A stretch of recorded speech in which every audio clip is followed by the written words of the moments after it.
Bonjour à toutes et à tous, ici c'est Laurent. Je vous propose une petite vidéo pour revenir sur les exercices en langage C qui nous avaient été proposés avant les grandes vacances et plus particulièrement sur l'exercice numéro 3 sur lequel personnellement j'ai fait une erreur. Donc le but de cette petite vidéo c'était de vous expliquer quelle était mon erreur. Alors, allons dans le vif du sujet. Quel était l'exercice numéro 3? L'exercice numéro 3, ça consistait à affecter une variable qu'on voit ici à la valeur 3, puis ensuite de l'incrémenter et de l'affecter à elle-même, et ensuite de l'afficher. Alors, si on l'exécute, alors évidemment, quelle est l'erreur que j'ai faite? Moi, c'est que j'ai donné la valeur de 4, alors qu'en fait, on va le voir à l'exécution, on affiche bien la valeur 3. Voilà.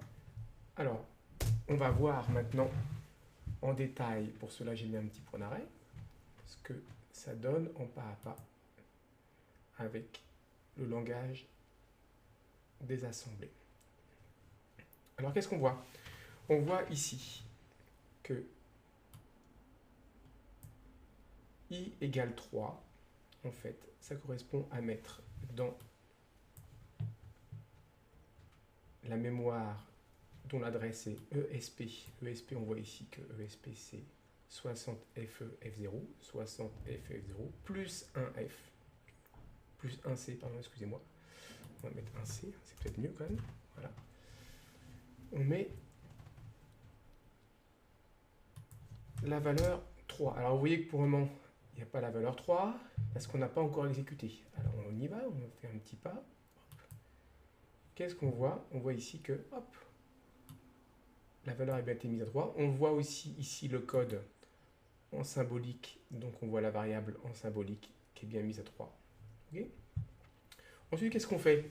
Ensuite, cette valeur de i, elle est mise dans le registre AX d'une part. C'est parti, vous voyez que AX est ici. Pour le moment, on n'a pas fait l'exécution. Voilà, on a exécuté le code, hop, on a mis 3. Et ensuite, qu'est-ce qu'on fait?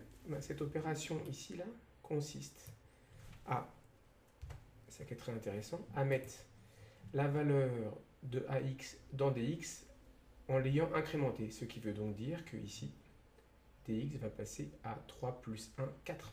C'est parti. On exécute le code, hop, ça fait bien 4. Alors ensuite, qu'est-ce qui se passe? Ce qu'on voit, et c'est ça qui est très intéressant, c'est que le code des assemblées, en fait, montre qu'on commence par mettre dx dans la variable i, parce que i, je vous rappelle, c'est ESP plus 1c. Allez, c'est parti, boum. Donc on met bien la valeur i égale 4, donc on va se dire, bah super, on va bien afficher 4. Sauf que dans la foulée, et c'est ça qui est très intéressant, dans la foulée, on remet la valeur de AX dans i. Donc si j'exécute le petit bout de code, il est exécuté, hop, vous voyez que la valeur de i est repassée à 3. Ce qui fait qu'au bout du compte, et bien ensuite, hein, vous avez compris, on va exécuter le printf, on affiche la valeur 3. Alors pourquoi ça? Eh bien, tout simplement parce que il y a une hiérarchie dans l'ordre du code à exécuter. C'est-à-dire qu'en fait, le code tel qu'il est écrit ici montre que il faut, avant de faire l'affectation dans la variable i, excusez-moi, avant de faire l'incrément de i, on va d'abord l'affecter à lui-même. Donc i, en fait, on s'affecte à lui-même, ça fait tout. Et ensuite, on l'incrémente. Ce qui fait que finalement, l'exercice d'incrémentation, dans notre cas ici, n'aura aucun effet, si ce n'est qu'on le voit à l'exécution. Mais au bout du compte, la variable i va être affectée à elle-même avant d'être incrémentée. Ce qui explique pourquoi ça vaut 3. Alors, on va faire un petit résumé de tout ça. Je vous ai fait un petit PowerPoint. Voilà. On voit bien que l'écriture du code ici, i égale 3, on commence par voir qu'il y a deux opérations sur la même ligne. La première opération qui consiste à faire une affectation i égale et l'autre qui consiste à faire une incrémentation. Mais comme il y a deux opérations à faire, il va bien falloir définir un ordre. Et l'ordre, il dit bien qu'il faut d'abord faire l'affectation dans un premier temps et ensuite incrémenter. Et c'est pour cela qu'on voit que ici, on commence par donc, mettre la valeur de i dans ax. Ensuite, on incrémente, pourquoi pas, la valeur de ax de 1 et on met le résultat dans 4, dans dx. Ensuite, l'exécution du code montre on met la valeur de dx dans i, sauf que comme on doit respecter l'ordre qui est d'affecter avant d'incrémenter, au bout du compte, et bien vous voyez que ici, on finit par mettre ax dans i, puisque c'était ce qui était demandé en premier.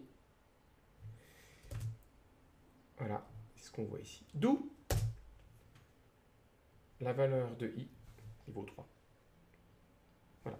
Alors, qu'est-ce qui se passerait si finalement on faisait i égale plus i? Alors, si on faisait ça, vous voyez que cette fois on demande bien explicitement au compilateur de d'abord incrémenter la valeur avant de l'affecter. C'est-à-dire que cette fois, ces deux opérations qui sont sur la même ligne indiquent bien qu'il faut d'abord incrémenter puis affecter. On voit ça, on compile un petit peu, on compile le programme, on l'exécute, et là on voit bien que cette fois, ça vaut bien 4.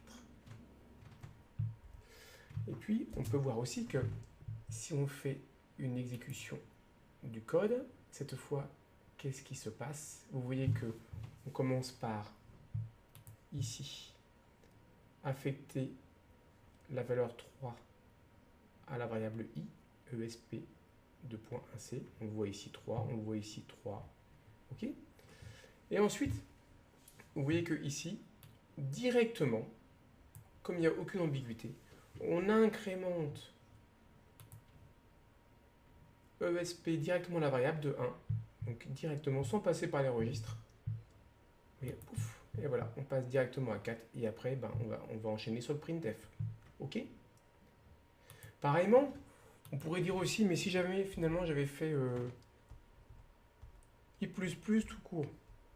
Bon, bah là, vous voyez que cette fois, il n'y a aucune ambiguïté, puisque dans ce cas précis, en fait, on n'a qu'une seule opération à faire, c'est on incrémente i. Il n'y a pas d'ambiguïté avec j'affecte à lui-même. Ce qui fait qu'effectivement, dans ce cas-là, ça vaut toujours 4. OK? Et qu'on voit bien dans le code des assemblées que ici, on fait bien une affectation de... alors ici, pardon, excusez-moi, on met bien AX,